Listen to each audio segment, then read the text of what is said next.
नमस्कार। न्यूज के इकलौते फैमिली शो न्यूज की पाठशाला में आपका स्वागत है। मैं हूं दिनेश गौतम।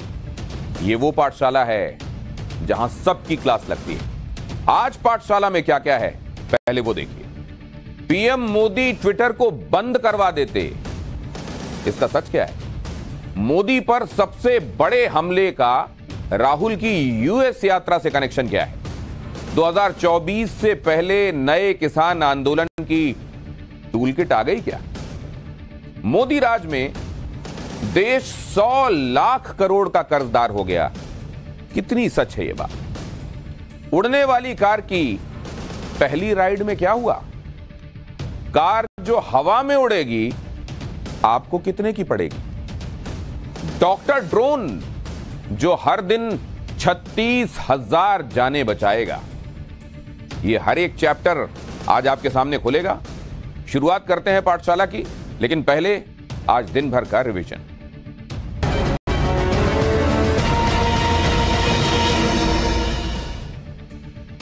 मध्य प्रदेश के दमोह में गंगा जमुना स्कूल के अवैध निर्माण पर आज प्रशासन का बुलडोजर चल गया।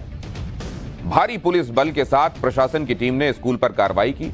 स्कूल के 2 गेट के ताले तोड़कर प्रशासन की टीम अंदर घुसी। सुबह स्थानीय लोगों के विरोध की वजह से नगरपालिका की टीम को खाली हाथ लौटना पड़ा था। हिजाब और धर्मांतरण के आरोपों के बाद गंगा जमुना स्कूल सवालों में। प्रधानमंत्री मोदी ने आज रोजगार मेले के तहत 70,000 युवाओं को अपॉइंटमेंट लेटर्स बांटे।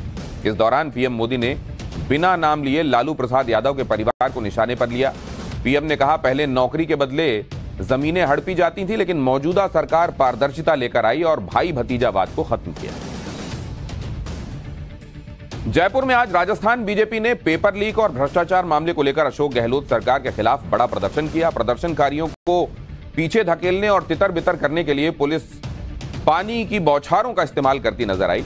पुलिस ने इस दौरान कई बीजेपी नेताओं को हिरासत में भी लिया। 23 जून को बिहार के सीएम नीतीश कुमार ने पटना में विपक्षी दलों की एकता के लिए बैठक बुलाई। इस बैठक से 10 दिन पहले बिहार की महागठबंधन सरकार से जीतन राम मांझी के बेटे और हिंदुस्तानी आवाम मोर्चा कोटे से मंत्री संतोष सुमन ने इस्तीफा दे दिया, जिसके बाद नीतीश सरकार ने आनन फानन बैठक कर मंत्रिमंडल विस्तार पर चर्चा की। खबर है कि जल्दी ही नीतीश कैबिनेट में 3 नए मंत्री शामिल हो सकते हैं। बिपरजॉय तूफान की वजह से गुजरात और महाराष्ट्र के तटीय इलाकों में अलर्ट जारी कर दिया गया है। मौसम विभाग के मुताबिक 15 जून को यह तूफान गुजरात के तट से टकराएगा, जिसकी वजह से 165 किलोमीटर प्रति घंटा की रफ्तार से हवाएं चल सकती हैं। तूफान से निपटने की तैयारियों को लेकर आज गृहमंत्री अमित शाह ने हाई लेवल मीटिंग की। फ्रेंडली फुटबॉल मैच के लिए बीजिंग पहुंचे फुटबॉल स्टारर लियोनेल मेसी को चीन की पुलिस ने 2 घंटे तक एयरपोर्ट पर रोक कर रखा, जिसका एक वीडियो सोशल मीडिया पर वायरल हो रहा है। दरअसल मेसी के पास अर्जेंटीना और स्पेन दोनों देशों के पासपोर्ट हैं और मेसी स्पेन का पासपोर्ट लेकर यात्रा कर रहे थे, जिसके लिए चीन में वीजा फ्री एंट्री नहीं है। करीब 30 मिनट के बाद मामला सुलझा और मेसी एयरपोर्ट से बाहर निकले। दिन भर के रिवीजन के बाद पाठशाला में पहली क्लास, जिसमें बताऊंगा कि पीएम मोदी ट्विटर को बंद करवा देते, इसका सच क्या है? मोदी पर सबसे बड़े हमले का राहुल की यूनाइटेड स्टेट्स यात्रा से क्या कनेक्शन है? 2024 से पहले नए किसान आंदोलन की टूल किट आ गई क्या?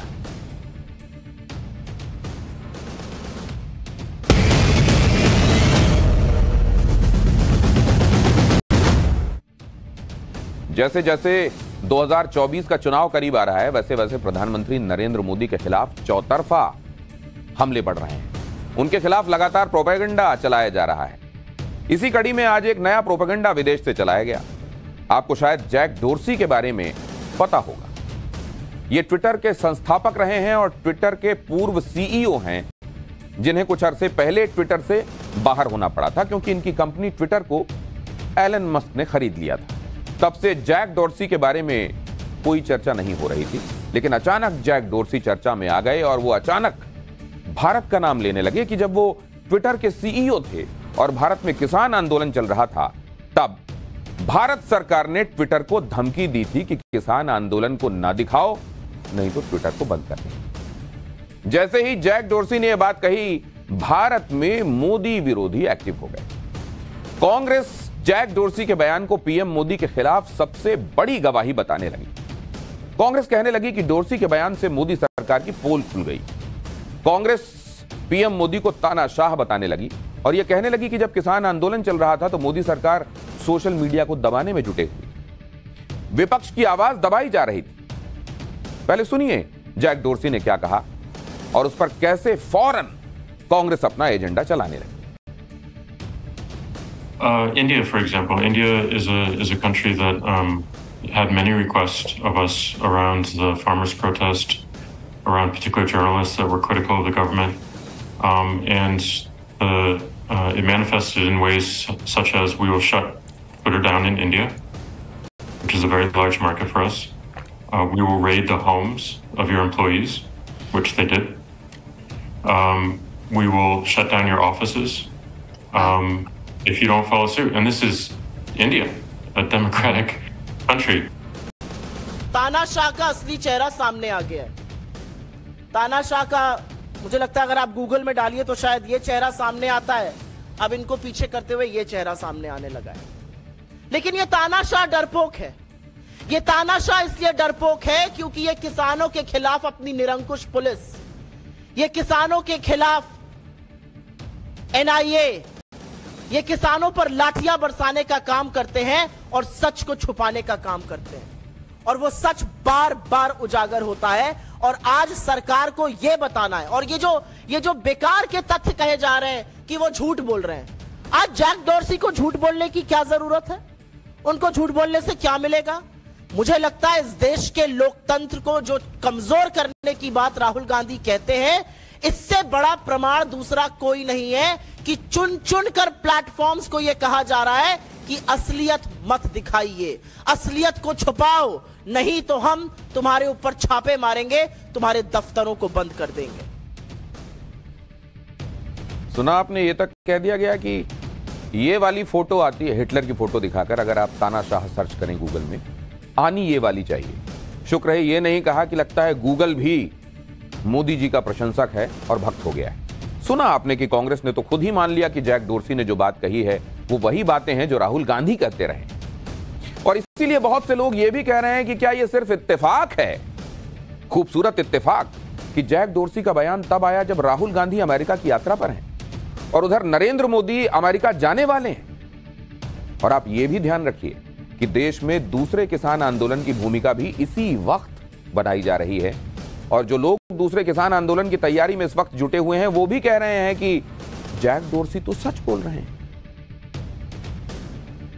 उस टाइम पे बहुत जो इस आंदोलन को दिखाते थे उनको ट्विटर बंद होते थे उनके, और वो कई कई दिन में खुलते थे।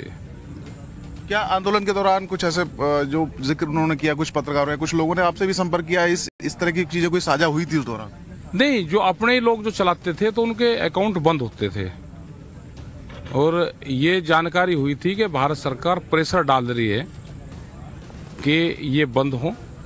इस तरह की खबरें चलती थी क्योंकि जो बच्चे चलाते थे तो उनके अकाउंट बंद होते थे और जो भी उसको दिखाता था ज्यादा मूवमेंट को उसके अकाउंट बंद होते थे। तो इस रवैये को कैसे देखते हैं आप, जो ये खुलासा हुआ? तो ऐसा है न, सरकार, हमने तो बार बार कहा है कि देश तानाशाह की तरफ जा रहा है। तो ये तो जैसे कोरिया में है कि कोई खबरें दिखा ही नहीं सकते, देश की खबरें बाहर जा ही नहीं सकती। आने वाले टाइम पे ये चीजें देश में बढ़ेंगी। राकेश टिकैत यहां कोरिया की बात कह रहे हैं, शायद वो नॉर्थ कोरिया कहना चाह रहे हैं, लेकिन दक्षिण कोरिया तो डेमोक्रेटिक है ना, उसके बारे में मैं आगे आपको बताऊंगा। आप ये भी देखिए कि जिस किसान आंदोलन का उदाहरण देकर भारत को एक तरह से बदनाम किया जा रहा है, उसे हुए तो बहुत टाइम हो चुका। किसान आंदोलन को खत्म हुए तो 1.5 साल से ज्यादा हो चुके हैं और जैक डोर्सी को भी ट्विटर छोड़े हुए करीब 1.5 साल हो चुका है। अब अगर जैक डोर्सी को भारत के खिलाफ बोलना ही था और ये दुनिया भर में दुष्प्रचार करना ही था कि भारत में ट्विटर जैसे माध्यमों पर प्रेशर बनाया जाता है, तो ये बात जैक डोर्सी पिछले 1.5 साल में कभी भी कर सकते थे। वो ना तो अब ट्विटर के CEO हैं और ना ही ट्विटर के बोर्ड में हैं, फिर उन्हें यही टाइमिंग क्यों सूट हुई भाई साहब, जब राहुल गांधी अमेरिका में हैं और मोदी सरकार के खिलाफ बोल रहे हैं और उधर नरेंद्र मोदी अमेरिका जाने वाले हैं। इसीलिए इसीलिए लोग इस टाइमिंग पर सवाल उठा रहे हैं। सुनिए भारतीय जनता पार्टी के नेता अमित मालवीय ने इस पर क्या कहा। कांग्रेस का मोटिव हिंदुस्तान के बाहर से देश के खिलाफ उठ रही किसी भी आवाज़ के साथ अपनी आवाज़ को जोड़ना है। सवाल ये उठता है कि राहुल गांधी विदेश जाते हैं, वहाँ पे ऐसे संगठनों से मिलते हैं जो हिंदुस्तान के खिलाफ गतिविधियों में लिप्त हैं, और राहुल गांधी कई ऐसे तत्वों से अमेरिका में मिलते हैं जिसकी मीटिंग का खुलासा आज तक नहीं होता। उसके तुरंत बाद जैक डॉर्सी इस प्रकार का बयान देते हैं। तो क्या जैक डॉर्सी राहुल गांधी और कांग्रेस की टूलकिट का हिस्सा है? क्या इसी प्रकार की ताकतों का इस्तेमाल करके कांग्रेस हिंदुस्तान में एक लोकतांत्रिक तरीके से चुनी हुई सरकार को हटाने का प्रयास कर रही है? और सवाल सिर्फ टाइमिंग भर का ही नहीं है, सवाल नियत का भी है, मंशा का भी है। इसीलिए यह कहा जा रहा है कि क्या जैक डोर्सी जैसे लोग मोदी विरोधी नई टूलकिट का हिस्सा हैं, क्योंकि जैक डोर्सी भारत के खिलाफ जो बोल रहे हैं वो फैक्ट से मेल नहीं खाता। ऐसा लग रहा है कि जैसे वो पहले से लिखी हुई मोदी विरोधी कोई स्क्रिप्ट पढ़ रहे हैं। क्योंकि पहली बात तो यह है कि जैक डोर्सी ये तो बता रहे हैं कि भारत में सरकार की बात ना मानने पर ट्विटर को बंद कर देने की धमकी दी गई, कर्मचारियों के घर पर छापे मारने की धमकी दी गई, जबकि सच यह है कि ऐसा कुछ हुआ नहीं। ना तो भारत में कभी ट्विटर बंद हुआ और ना ही ट्विटर से जुड़े किसी अधिकारी या कर्मचारी को जेल भेज दिया गया। दूसरी बात, जैक डोर्सी ने यह नहीं बताया कि जब वो ट्विटर चला रहे थे तो उनकी टीम लगातार भारत में कानून के मुताबिक काम करने को तैयार ही नहीं थी, जबकि सरकार ने कई बार ट्विटर समेत सभी सोशल मीडिया प्लेटफॉर्म से भारत के कानून के मुताबिक काम करने के लिए कहा था। लेकिन ट्विटर ने ऐसा दिखाया जैसे वो भारत के कानून को कुछ मानता ही नहीं। तीसरी बात, जैक डोर्सी ये आरोप लगा रहे हैं कि किसान आंदोलन के दौरान भारत सरकार ने कई बार उनसे कुछ अकाउंट्स की जानकारी मांगी, कुछ जानकारी प्लेटफॉर्म से हटाने के लिए कहा, कुछ अकाउंट बंद करने के लिए कहा। इसे जैक डोर्सी ने ऐसे पेश किया कि भारत सरकार बोलने की आजादी ही छीनने में जुटी हुई, जबकि सच ये है कि किसान आंदोलन के दौरान भारत के माहौल को बिगाड़ने के लिए टूलकिट चल रही थी। ट्विटर के जरिए बहुत सारी फेक न्यूज और गलत जानकारी फैलाई जा रही थी। सरकार ने उन्हीं गलत जानकारियों को हटाने के लिए कहा था ताकि देश का माहौल न बिगड़े। चौथी बात, जैक डोर्सी कह रहे हैं कि भारत में सरकार ने उन पर कई अकाउंट्स को बंद करने का आरोप लगाया, जबकि वो ये नहीं बता रहे कि जब 2021 में अमेरिकी संसद में हिंसा हुई थी, जब ट्विटर ने खुद तत्कालीन अमेरिकी राष्ट्रपति डोनाल्ड ट्रंप का अकाउंट बंद कर दिया था ताकि हिंसा ना भड़के, और इतना ही नहीं, ट्विटर ने खुद ऐसे 7,000 अकाउंट बंद कर दिए थे जो ट्रंप समर्थकों के थे। यानी अमेरिका में ट्विटर को ऐसे अकाउंट बंद करने में कोई परेशानी नहीं जो हिंसा भड़का रहे थे। तब अमेरिका में बोलने की आजादी खतरे में नहीं आई थी।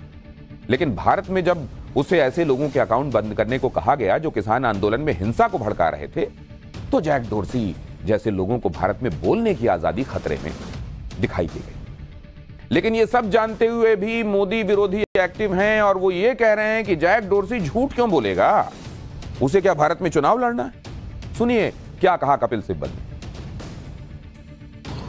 Now, why would Jack Dorsey tell a lie? Rajiv Chandrasekhar says that this is a lie. Why would he tell a lie? There's no reason for Jack Dorsey to tell a lie that they threatened Twitter at that point in time when the protests were going on. There's no reason for him to tell a lie. He's not against the BJP. He's not against this government. Why would Twitter be against anybody? Right? They're in business. That's all. And there is every reason for others to tell a lie.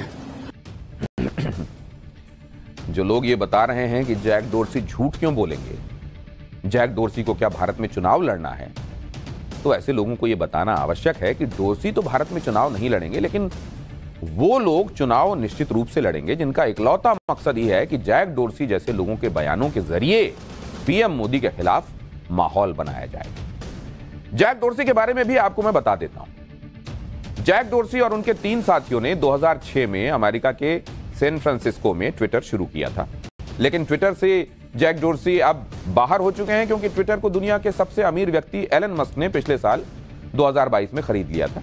इससे पहले ही नवंबर 2021 में Jack dorsi को Twitter के CEO पद से इस्तीफा देना पड़ा था और मई 2022 में उन्हें ट्विटर के बोर्ड ऑफ डायरेक्टर से भी हट जाना पड़ा था। अब अचानक जैक डोर्सी फिर से चर्चा में आ गए हैं क्योंकि मोदी विरोधी तो इसी ताक में रहते हैं कि कोई कुछ बोले और वो फिर पीएम के खिलाफ माहौल बनाए। कमाल की बात देखिए, जब जैक डोर्सी से यह सवाल किया गया कि दुनिया भर के ताकतवर लोग उन पर कैसे दबाव बनाते थे, तो उन्हें सबसे पहले भारत का नाम सूझा। इससे लोगों को तो यही लग रहा है कि पूरी दुनिया में ट्विटर को सबसे ज्यादा प्रेशर भारत में ही झेलना पड़ा है, मोदी सरकार ने ही सबसे ज्यादा ट्विटर को परेशान किया। जबकि सच यह है कि जैक डोर्सी साफ साफ झूठ बोल रहे हैं और यह बात खुद ट्विटर की अपनी रिपोर्ट से साबित होती है। हम आपको इस रिपोर्ट के जरिए आंकड़े दिखाते हैं। आप जरा यह देखिए कि ट्विटर ने किस रिपोर्ट का हवाला दिया है। मतलब जैक डोर्सी जब यह बात कह रहे हैं तो किस रिपोर्ट का हवाला दे रहे हैं। ये जो रिपोर्ट है ये कब आई, इसकी टाइमिंग बहुत कुछ कहेगी।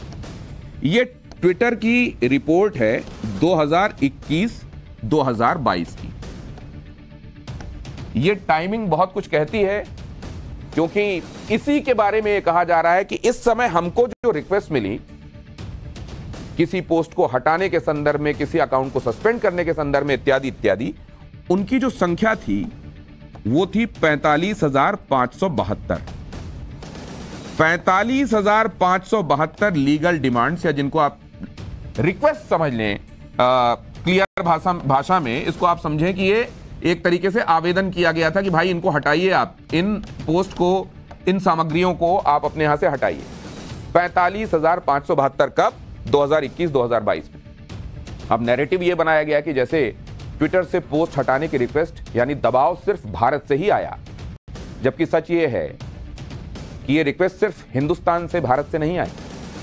ट्विटर के पास पोस्ट हटाने की रिक्वेस्ट कितने देशों से आई वो भी आपको जान लेना चाहिए। ये रिक्वेस्ट 44 देशों ने भेजी थी ट्विटर के पास। 44 देशों की 45,572 रिक्वेस्ट ट्विटर के पास आई थी। ट्विटर के पास विवादित पोस्ट हटाने की जो रिक्वेस्ट आती हैं उनमें भारत का हिस्सा भी देखना चाहिए। भारत के ट्विटर यूजर्स के हिसाब से कितना है यह भी देखना चाहिए, बेहद कम। ट्विटर के पास पोस्ट हटाने की 97% रिक्वेस्ट जिन 5 देशों से आई थी उनमें किसका क्या हिस्सा है यह भी आपको देखना चाहिए। इसमें सबसे पहले तो जापान है, उसके बाद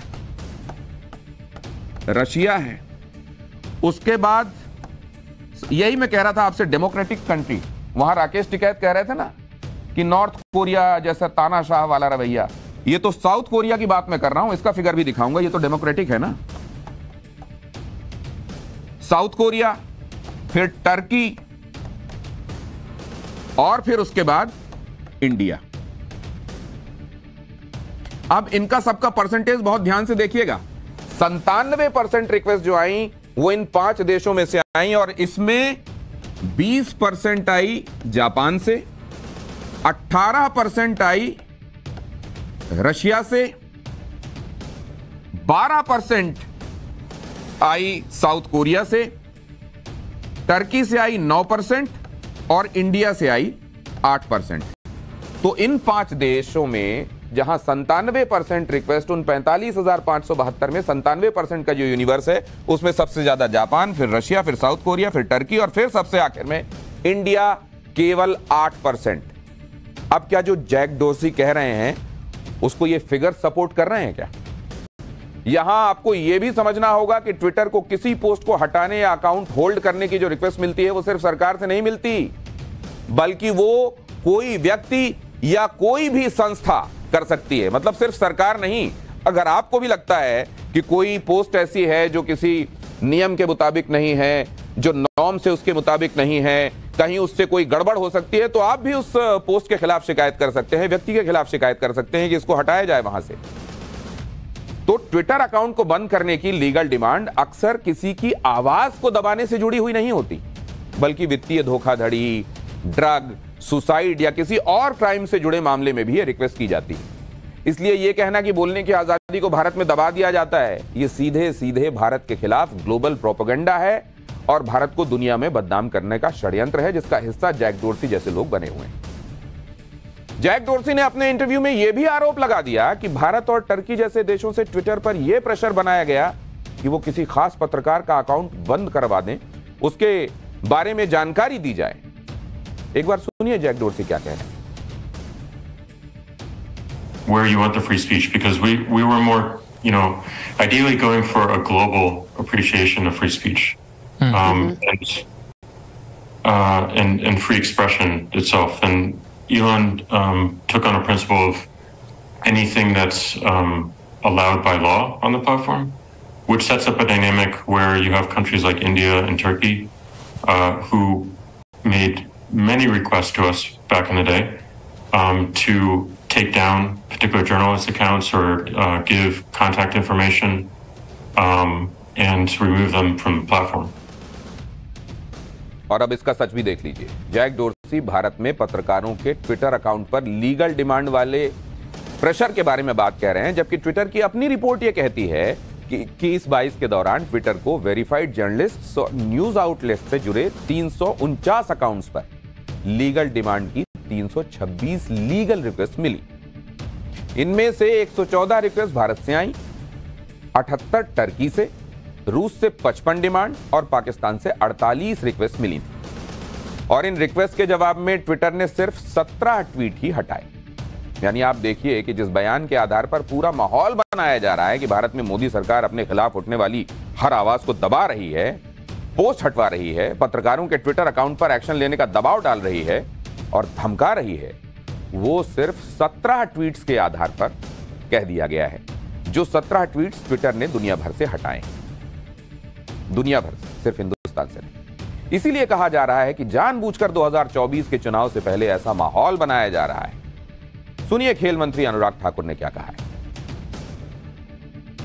देखिए, बहुत सारी विदेशी ताकतें जागती हैं जब भारत में चुनाव आते हैं, और उनका प्रयास दुनिया के सबसे बड़े लोकतंत्र, मदर ऑफ डेमोक्रेसी में कुछ ना कुछ विघ्न पैदा करना होता है। झूठ फैलाने के प्रयास किए जाते हैं और एक जो तनाव पैदा करने की परिस्थिति खड़ा करना, इस तरह के काम किए जाते हैं। और ये चेहरे एक बार नहीं, कई बार पहले भी बेनकाब हुए, फिर एक बार बेनकाब होंगे। सुना आपने ट्विटर के पूर्व सीईओ के बयान के समर्थन में जिस तरह से आज कांग्रेस प्रधानमंत्री नरेंद्र मोदी के पीछे पड़ गई है। वैसे ही आपको याद होगा कि बीबीसी के वक्त भी ऐसा ही हुआ था। फरवरी में इनकम टैक्स ने बीबीसी के दफ्तरों का सर्वे किया था। उस वक्त भी विपक्ष ने इनकम टैक्स की कार्रवाई पूरी होने से पहले ही बीबीसी को क्लीन चिट दे दी और यह आरोप लगा दिया था कि क्योंकि बीबीसी ने गुजरात दंगों की डॉक्यूमेंट्री दिखाई, इसलिए कार्रवाई हुई। तब भी विपक्ष ने आरोप लगाया था कि सरकार बीबीसी की आवाज दबाना चाहती है, जैसे आज विपक्ष यह आरोप लगा रहा है कि सरकार ट्विटर पर अपने खिलाफ उठने वाली आवाज को दबाती है। जबकि हमने आपको बताया था कि बीबीसी ने खुद यह माना कि उनके खिलाफ जो एक्शन था वो जायज था और वो भारत में कम टैक्स भर रहे थे, भारत के नियमों की अनदेखी कर रहे थे, लिहाजा उन पर एक्शन हुआ। ऐसा ही कुछ ट्विटर के केस में भी हुआ। ट्विटर भी बीबीसी की तरह खुद को भारत के कानून से ऊपर समझने लगा था और 2021 में उसने भारत सरकार के नियमों को मानने से इनकार कर दिया था। तब सरकार ने दिल्ली हाईकोर्ट में एक हलफनामा देकर यह कहा था कि ट्विटर भारत के उन नियमों को नहीं मान रहा जो नियम सभी सोशल मीडिया प्लेटफॉर्म्स पर लागू होते हैं। हलफनामे में मोदी सरकार ने यह बताया था कि अगर ट्विटर भारत के नए इंफॉर्मेशन टेक्नोलॉजी से जुड़े नियम का पालन नहीं करेगा तो आईटी एक्ट के तहत मिले अधिकार उसे गंवाने पड़ेंगे। सरकार ने यह भी बताया था कि इन्हें 3 महीने का वक्त दिया गया था कि वो नियमों को मान लें, लेकिन उन्होंने ऐसा नहीं किया। यही बात एलन मस्क ने भी अगस्त 2022 में कही थी। एलन मस्क ने कहा था कि ट्विटर भारत के नियमों को माने। अब जब जैक डोर्सी भारत सरकार पर आरोप लगा रहे हैं तो जवाब में भारत सरकार ने भी यही कहा कि 2020 से 2022 तक जैक डोर्सी की टीम उस वक्त भारत में कानून का उल्लंघन कर रही थी। जैक डोर्सी के बयान ने भारत में ऐसे वक्त में सनसनी मचाई है जब नरेंद्र मोदी अमेरिका जाने वाले हैं और वहां उनका भव्य स्वागत किए जाने की तैयारी है। 19 जून को प्रधानमंत्री नरेंद्र मोदी अमेरिका के दौरे पर जाने वाले हैं। 21 जून को अमेरिकी राष्ट्रपति जो बाइडेन के परिवार ने निजी तौर पर प्रधानमंत्री मोदी को डिनर के लिए आमंत्रित किया है। पीएम मोदी इस डिनर में शामिल होंगे जिसकी मेजबानी जो बाइडेन और उनकी पत्नी करेंगी। 22 जून को पीएम मोदी के सम्मान में अमेरिका के राष्ट्रपति भवन के साउथ लॉन में एक भव्य डिनर कार्यक्रम का आयोजन किया जाएगा। इस राजकीय डिनर में अमेरिका और भारत के कई नामी गिरामी लोग शामिल होंगे। ऐसी भी जानकारी है कि 23 जून को पीएम मोदी अमेरिका की उपराष्ट्रपति कमला हैरिस और विदेश मंत्री एंटनी ब्लिंकन के साथ अमेरिकी सरकार की तरफ से आयोजित लंच के कार्यक्रम में भी हिस्सा लेंगे। यानी आप देखिए कि जब अमेरिका पीएम मोदी के भव्य स्वागत की तैयारी कर रहा है तो कुछ लोग पीएम मोदी के खिलाफ माहौल बनाने में लग गए। और पाठशाला में अब 2024 से पहले आई नए किसान आंदोलन की टूल किट का चैप्टर।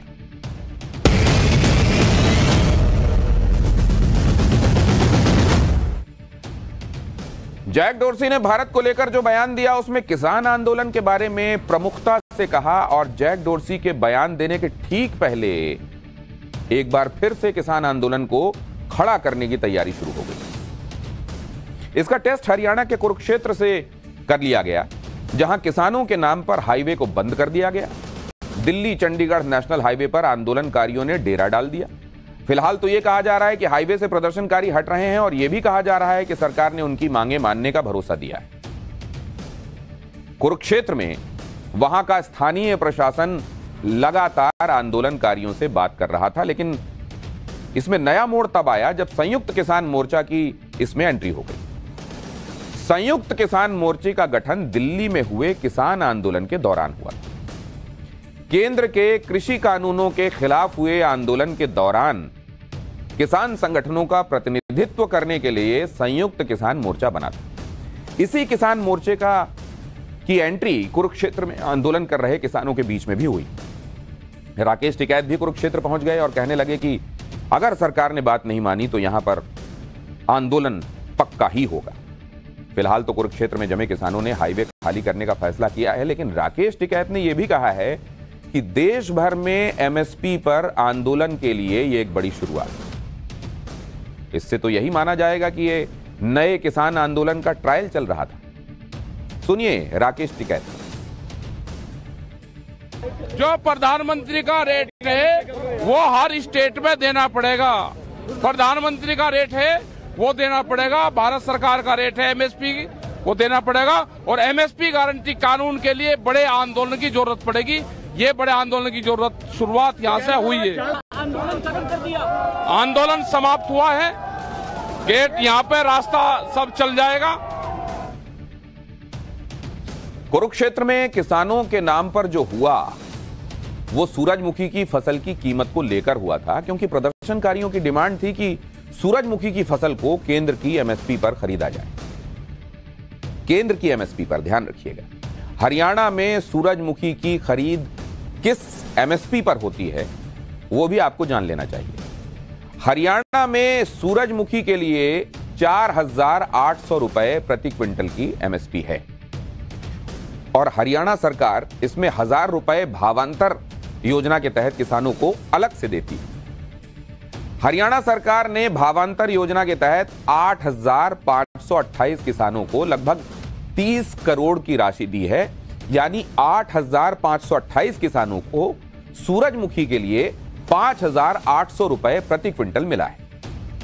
राकेश टिकैत का कहना है कि हरियाणा सरकार सूरजमुखी पर केंद्र सरकार की एमएसपी, केंद्र सरकार की एमएसपी, हरियाणा वाली नहीं, केंद्र सरकार की एमएसपी यानी 6,400 रुपए के हिसाब से इसकी खरीदारी करेगी। दूसरी तरफ हरियाणा सरकार अपने किसानों के फायदे के लिए एक अलग सिस्टम बना रही है। सूरजमुखी की एमएसपी को लेकर बड़ा हंगामा किया जा रहा है, लेकिन एक सच यह भी है कि हरियाणा में दूसरे राज्यों से कहीं ज्यादा कीमत सूरजमुखी की फसल पर मिलती है। आपको हरियाणा और दूसरे राज्यों में एमएसपी का हाल भी बताता हूं, उससे आपको अंदाजा लग जाएगा कि बाकी राज्यों के मुकाबले हरियाणा कहां है। सूरजमुखी की फसल पर एमएसपी मिनिमम सपोर्ट प्राइस, मतलब सरकार की तरफ से वो न्यूनतम तय किया गया दाम जिस पर कोई फसल खरीदी जाएगी, वो सूरजमुखी के लिए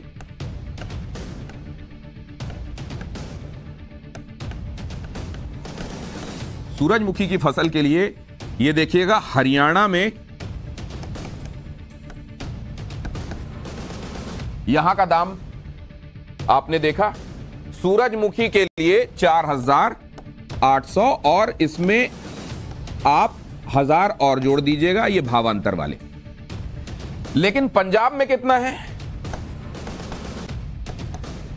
पंजाब में है 4,000 रुपए प्रति क्विंटल। अब इसके साथ आप यह भी देख लीजिए कि गुजरात में दाम क्या है। गुजरात में है 3,975 रुपए प्रति क्विंटल। इसके साथ आप यह भी देख लीजिए कि कर्नाटक और तमिलनाडु में भाव क्या है। कर्नाटक में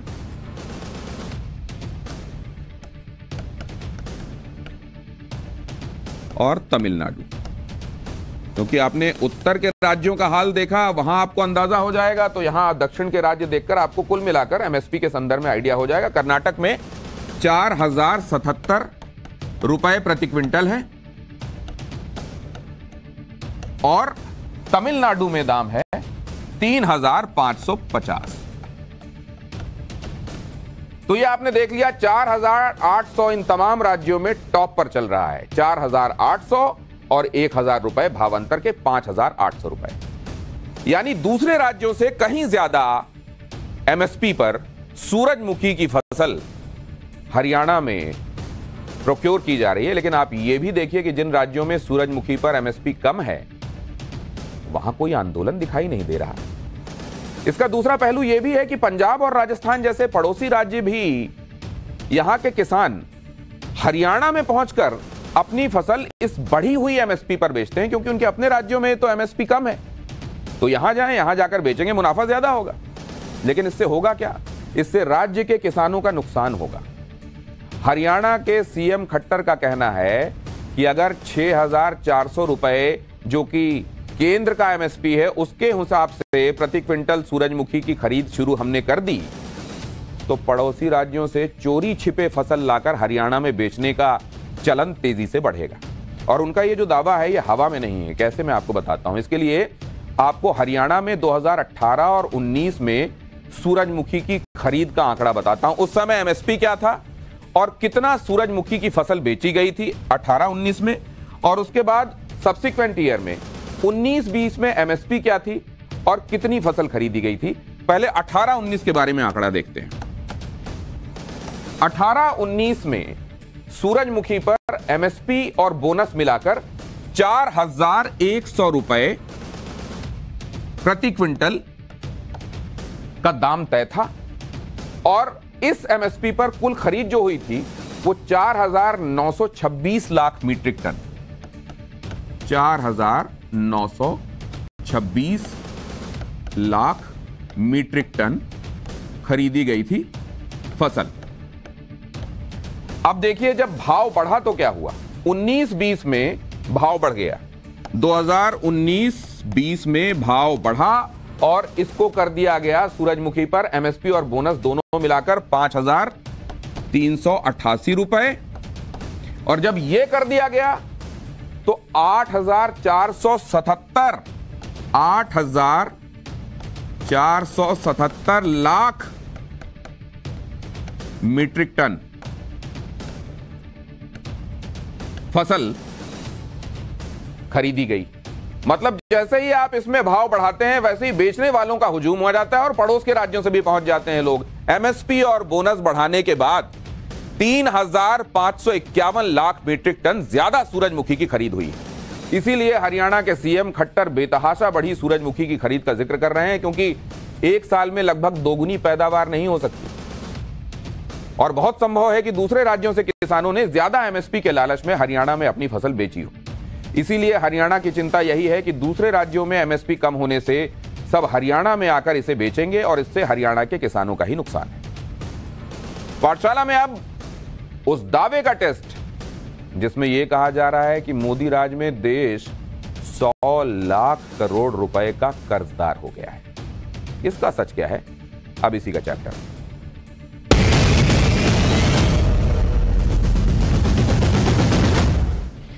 प्रधानमंत्री नरेंद्र मोदी के खिलाफ एक और प्रोपेगेंडा चलाया जा रहा है, वो ये कि मोदी सरकार देश को कर्ज के गड्ढे में धकेलती जा रही है। और ये तब हो रहा है जब भारत की इकोनॉमी की तारीफ इस समय दुनिया की तमाम बड़ी संस्थाएं कर रही हैं।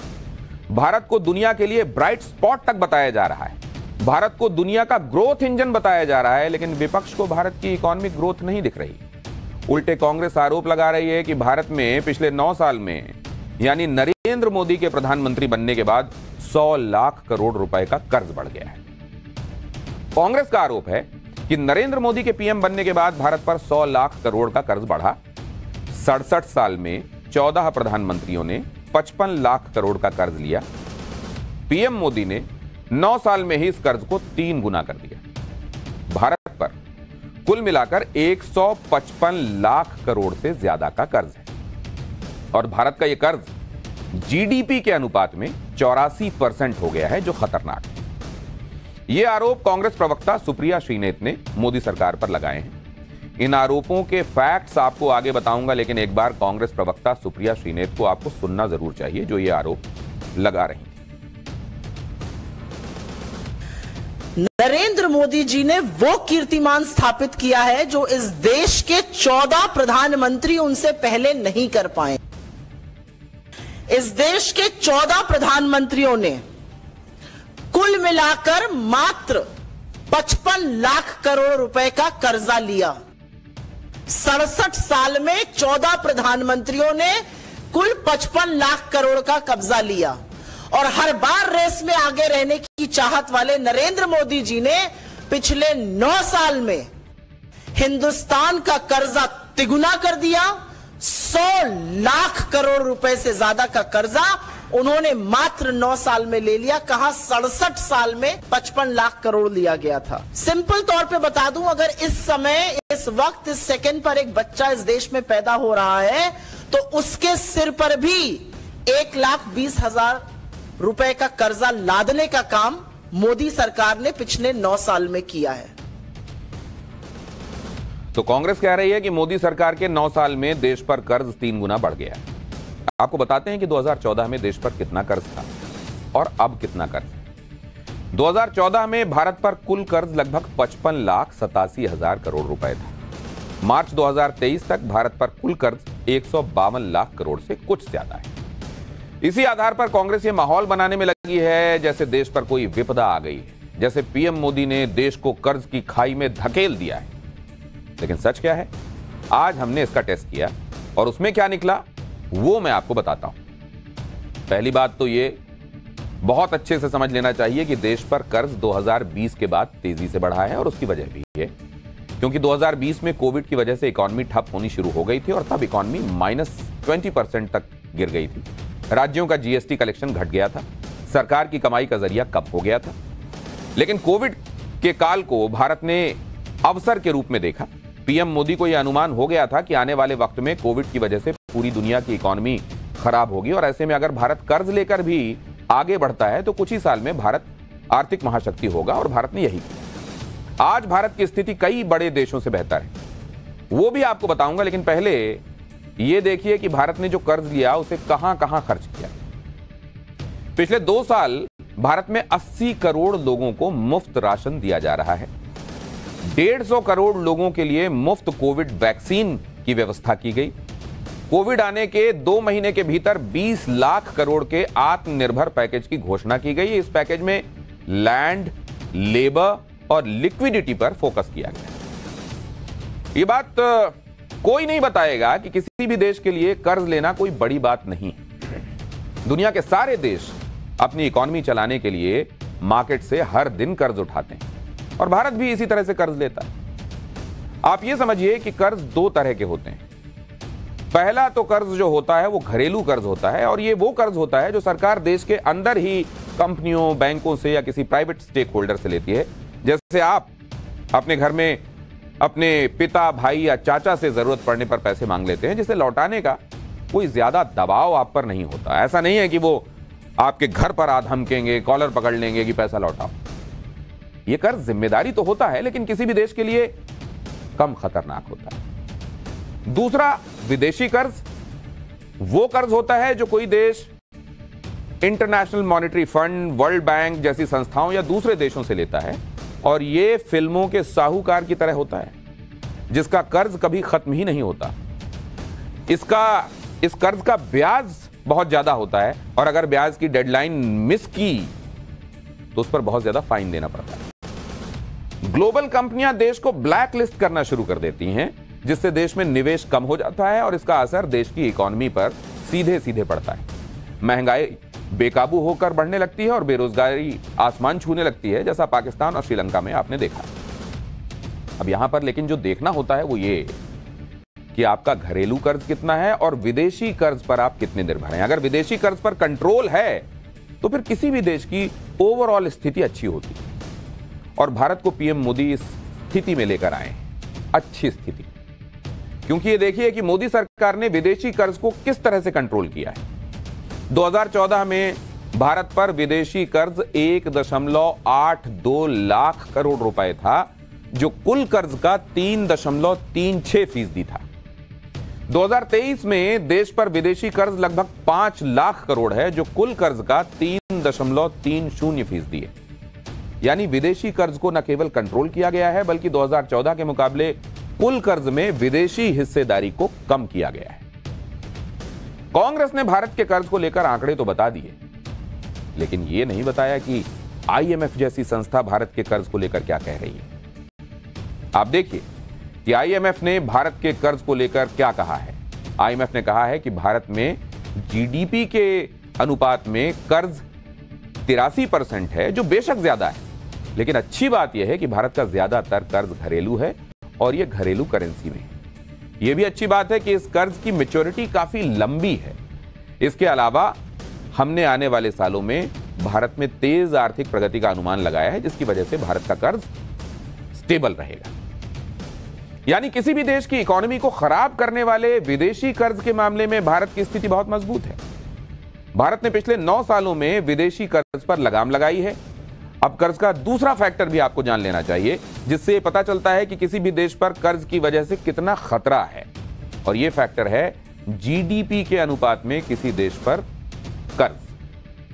आईएमएफ के मुताबिक जीडीपी के अनुपात में भारत का कर्ज 2020 में 75% था, 2021 में 88.5% था और इस समय याद रखिएगा कोविड आ चुका था, पीक पर जाने लगा था।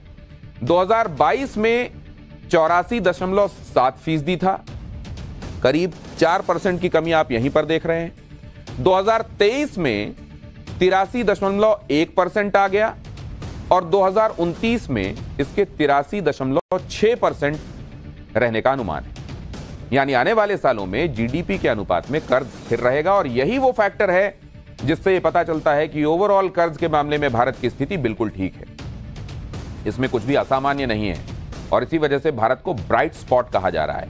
यानी जो लोग 100 लाख करोड़ के कर्ज की बात कर रहे हैं और पीएम मोदी के खिलाफ एजेंडा चला रहे हैं वो असल में लोगों को डरा रहे हैं क्योंकि इस कर्ज की सच्चाई कुछ और ही है। अब यह भी देखिए कि दुनिया के बड़े और विकसित देशों में कर्ज का हाल क्या है। दुनिया में सबसे ज्यादा कर्ज तो सबसे स्ट्रांग इकोनॉमी पर है, अमेरिका पर है। अमेरिका पर कुल कर्ज 31.46 ट्रिलियन डॉलर यानी 2600 लाख करोड़ का कर्ज है जो अमेरिका की जीडीपी के अनुपात में 120% है, जबकि भारत पर कुल 152 लाख करोड़ का कर्ज है। इसी तरह से आप जापान को देखिए, वहां पर 9.2 ट्रिलियन डॉलर यानी 740 लाख करोड़ रुपए से ज्यादा का कर्ज है जो जापान की जीडीपी के अनुपात में 266% है। इसी तरह से फ्रांस पर 3.3 ट्रिलियन डॉलर का कर्ज है। यह यूरोप की बड़ी इकोनॉमी है यानी 246 लाख करोड़ रुपए का कर्ज जो उसकी जीडीपी के अनुपात में 115% है। और ब्रिटेन की अगर बात करें तो ब्रिटेन पर 2536 बिलियन पाउंड का कर्ज है जो जीडीपी के अनुपात में 105% है, जबकि भारत का कर्ज जीडीपी के अनुपात में 83% है और इंटरनेशनल मॉनेटरी फंड के मुताबिक आने वाले सालों में यह स्थिर रहेगा। अब आप सोचिए कि कर्ज को लेकर किस तरह से हाय तौबा मचाई जा रही है और कैसे प्रोपेगेंडा चलाया जा रहा है, जबकि किसी भी देश की इकोनॉमी को चलाने के लिए कर्ज लेना सामान्य प्रैक्टिस है और भारत कर्ज के मामले में फिलहाल अच्छी स्थिति में। पाठशाला में अब उड़ने वाली कार का चैप्टर। जब उड़ने वाली कार की पहली राइड हुई तो क्या हुआ और उड़ने वाली कार आपको कितने की पड़ेगी?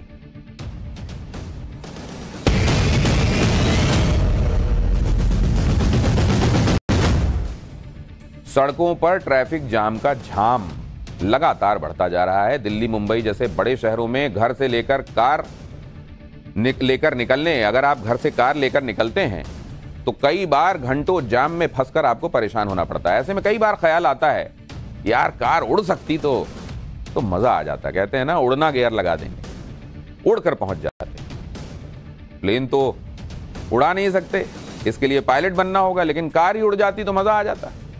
इस टाइप के ख्याल आते हैं ना।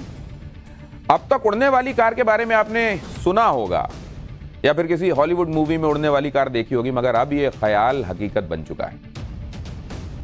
जल्दी आप भी अपने लिए उड़ने वाली कार खरीद सकते हैं। इसके लिए चीन ने उड़ने वाली यानी फ्लाइंग कार मार्केट में लाने का फैसला कर लिया है।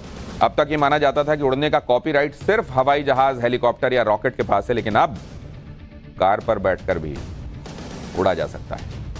इस कार में आपको किसी तरह का फ्यूल डालने की भी जरूरत नहीं है।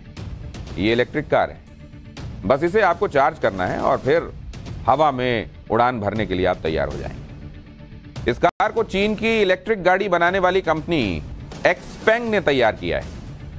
हाल ही में दुबई में उड़ने वाली कार एक्सपेंग X2 की सफल टेस्टिंग हुई।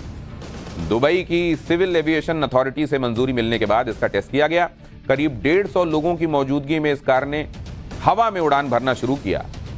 यहां आप उसकी उड़ान देख रहे हैं। करीब 90 सेकंड की उड़ान में कार ने उड़ान भरने में सफर पूरा किया और लैंडिंग भी बखूबी की। इस कार को उड़ान भरने के लिए किसी रनवे या रोड की आवश्यकता नहीं होती है। हेलीकॉप्टर की तरह वर्टिकली उड़ान भरती है। इसके लिए इस कार के हर कोने में 8 प्रोपेलर्स दिए गए हैं। कंपनी का दावा है कि एक्सपेंग X2 कार का इस्तेमाल नीची उड़ान और कम दूरी तक सफर करने के लिए किया जा सकेगा, खासतौर पर साइट सीइंग और मेडिकल ट्रांसपोर्टेशन के लिए, क्योंकि इस कार की सबसे बड़ी खूबी यह है कि इसे आप खुद भी उड़ा सकेंगे और जरूरत पड़ने पर यह कार ऑटो मोड में खुद भी उड़ान भर सकती है और लैंड भी कर सकती है। दुबई में उड़ने वाली कार का टेस्ट कामयाब रहने के बाद चीन इस कार को जल्द ही रोबो टैक्सी के तौर पर लॉन्च करने की तैयारी में जुट गया है। उम्मीद है कि अगले साल तक इसका कॉमर्शियल प्रोडक्शन भी शुरू हो सकता है। हवा में उड़ने वाली इस कार में जेट फाइटर की तरह पैसेंजर की सिक्योरिटी का भी पूरा इंतजाम किया गया है। वैसे तो कंपनी का दावा है कि कार के हर कोने में मौजूद 8 प्रोपेलर्स की मदद से किसी एक प्रोपेलर में खराबी के बावजूद कार सुरक्षित लैंडिंग कर लेगी, लेकिन अगर किसी वजह से ऐसा नहीं हो पाया तो कार को इमरजेंसी बैलिस्टिक पैराशूट सिस्टम से भी लैस किया गया है, ताकि कार में बैठे लोग पैराशूट की मदद से लैंडिंग कर जाएं। इसे कुछ इस तरीके से मान सकते हैं जैसे सड़क पर चलने वाली कार में हादसे से बचने के लिए एयरबैग्स दिए जाते हैं, तो इसमें पैराशूट मौजूद होगा।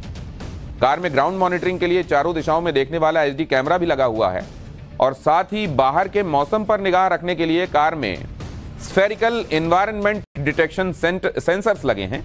इसके अलावा कार में कंट्रोल रूम से कनेक्ट करने के लिए रियल टाइम डेटा ट्रांसफर की भी सुविधा है, ताकि रास्ते में आने वाली रुकावटों से निपटा जा सके। इस कार की कीमत भी आपको बताऊंगा, पहले आपको इसकी कुछ और खूबियां बताता हूं। 130 किलोमीटर प्रति घंटे की रफ्तार से यह कार उड़ान भर सकती है। 35 मिनट तक ये लगातार हवा में रह सकती है। इस कार का वजन है 560 किलोग्राम और पैसेंजर्स के साथ 760 किलोग्राम तक ये पहुंच जाती है। कार का वजन घटाने के लिए ऑल कार्बन फाइबर बॉडी का इस्तेमाल किया गया है, मेटेलिक बॉडी नहीं है, ताकि ये हल्की रहे। कार को बनाने वाली कंपनी का दावा क्या है? इस कार को बनाने वाली कंपनी का दावा यह है कि भविष्य में इस कार का नया मॉडल हवा में उड़ान भरने के साथ ही जमीन पर भी फर्राटा मार सकेगा। अब आप सोच रहे होंगे कि आखिर इस कार की कीमत क्या होगी? जमीन पर भी चल सकेगी, आसमान में भी उड़ सकेगी, तो फिर इसकी कीमत कितनी होगी वो भी जान लीजिए। उड़ने वाली कार की कीमत, थोड़ा सस्पेंस रखूं क्या? क्योंकि जो मजा इंतजार में है वो वस्ले यार में कहां। इसकी कीमत है 1,28,413 रुपए।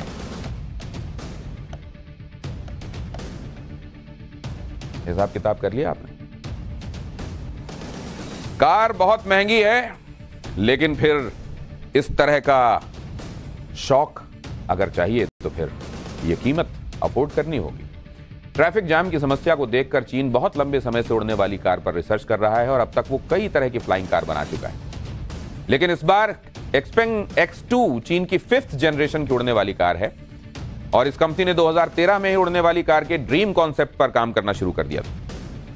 लंबी रिसर्च के बाद कंपनी ने 2016 में पहली बार उड़ने वाली कार का प्रोटोटाइप तैयार किया और इसकी कामयाब उड़ान ने कंपनी को नया हौसला दिया। इसके बाद कंपनी ने उड़ने वाली कार के मॉडल में कई तरह के इंप्रूवमेंट्स किए। इस दौरान अलग अलग मॉडल्स ने 1500 बार हवा में उड़ान भरी, जिसके बाद कंपनी ने 5वीं पीढ़ी की उड़ने वाली कार बनाने में कामयाबी हासिल की। वैसे भी चाइनीज माल, कहीं हवा में इंजन बंद हो गया तो कांड हो जाएगा, लेकिन चीन का दावा है कि यह दुनिया की बेस्ट फ्लाइंग कार साबित होगी।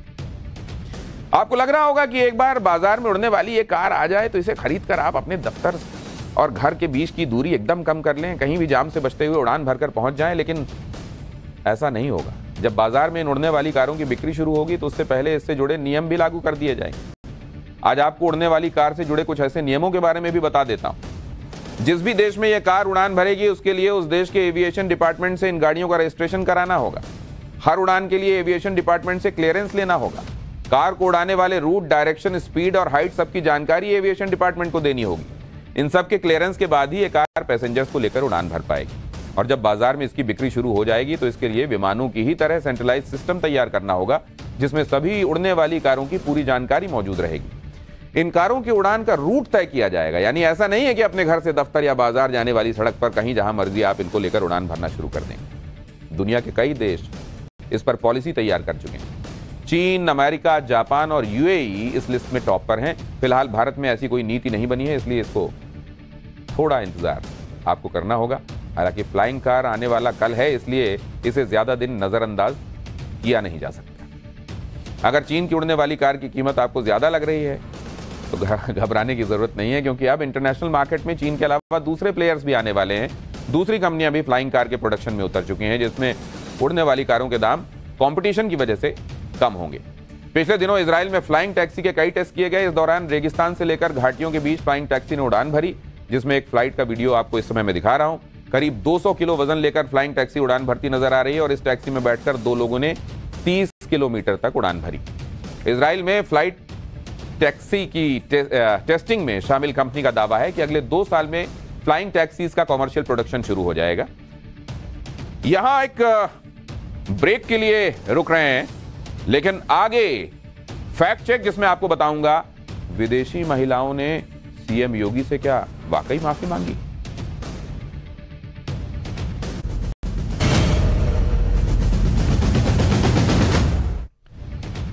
पाठशाला में अब फैक्ट चेक की बारी है, जिसमें बताऊंगा कि क्या विदेशी महिलाओं ने सीएम योगी से माफी मांगी। यूपी के सीएम योगी आदित्यनाथ की एक तस्वीर वायरल है, जिसमें योगी आदित्यनाथ के सामने 2 विदेशी महिलाएं कान पकड़े हुए दिखाई दे रही हैं। टेबल पर बोतल रखी नजर आ रही है और इसी आधार पर सोशल मीडिया में दावा किया जा रहा है कि शराब पीते पकड़े जाने पर विदेशी महिलाओं ने सीएम योगी से कान पकड़कर माफी मांगी। लेकिन ये बताया जा रहा है कि ये महिलाएं G20 की बैठक में शामिल होने वाराणसी पहुंची। ये तस्वीरें वाराणसी के ताज होटल की हैं, जहां सीएम योगी भी पहुंचे थे। इन विदेशी डेलीगेट्स ने सीएम योगी के कुंडल की तारीफ करते हुए कान की ओर इशारा किया, जिस पर सीएम योगी भी मुस्कुराते हुए दिख रहे हैं। और एक और तस्वीर है जिसमें डेलीगेट सीएम योगी से गर्मजोशी के साथ हाथ मिलाते भी नजर आ रहे हैं। ये है इस तस्वीर की हकीकत।